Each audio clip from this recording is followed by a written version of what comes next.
Thanks for your company this morning. Qantas is facing accusations of shortchanging their most committed customers with a dramatic drop in the value of its frequent flyer points. Today Money expert Effie Zahos joins us now. Effie, talk to me about this story. I think Qantas has been pretty quick to defend their program this morning. They probably have some points there, but they'll be fiercely defending it. Where do you think it all stacks up? Look, it would be a case that the points have definitely shifted as to how many you need. And I mean, I look at this like inflation. And I would say it's probably not just Qantas that has changed their point system. How many do you need to convert your points to a flight?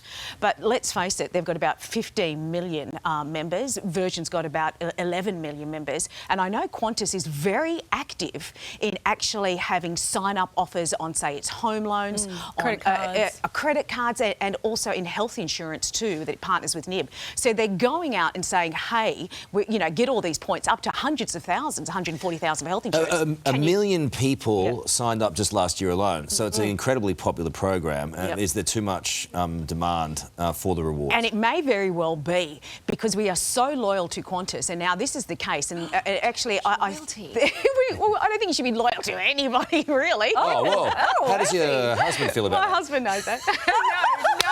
No, absolutely not. But can I just show you this? Let's forget about my husband. Can we just... Sounds like you already have. He does watch the show. Hi, honey. So this is an example here. To fly from, say, Perth to Melbourne business class one way, you'll need 41,500 Qantas frequent flyer points.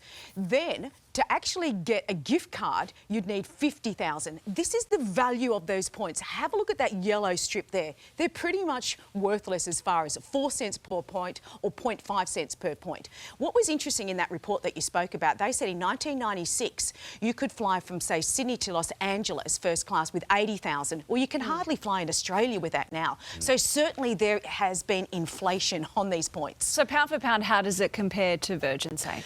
It's so hard to actually compare the difference. So when you look at the reward programs, you can see that they're very competitive, and I think you kind of got what's called like an oligopoly situation. Two people running the show, and even though that's competitive, they're really not giving that much competition in itself. So joining fee, you don't have to pay that. If you're paying that, it's a mugs game. There's so many ways to avoid it.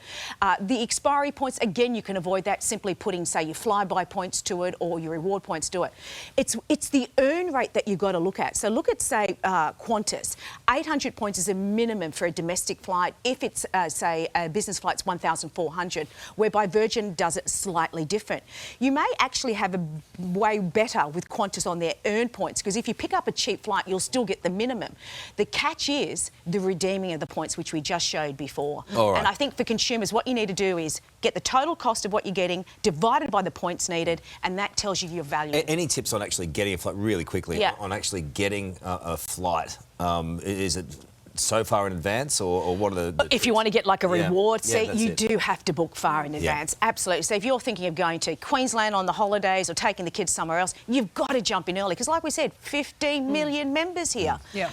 It's a tough thing. So book early and don't stay loyal. That's right. Good tips. Yes. Hi, honey. Thanks, Effie. Hey there, Today fans. Sarah and... What's my name again? Oh my God, Carl. Hey, thanks for watching our YouTube channel, though. Subscribe now for more news, special reports, and amazing Aussie stories. And Carl misbehaving, Whoa, of course. that never happens. Always happens. What's she talking about?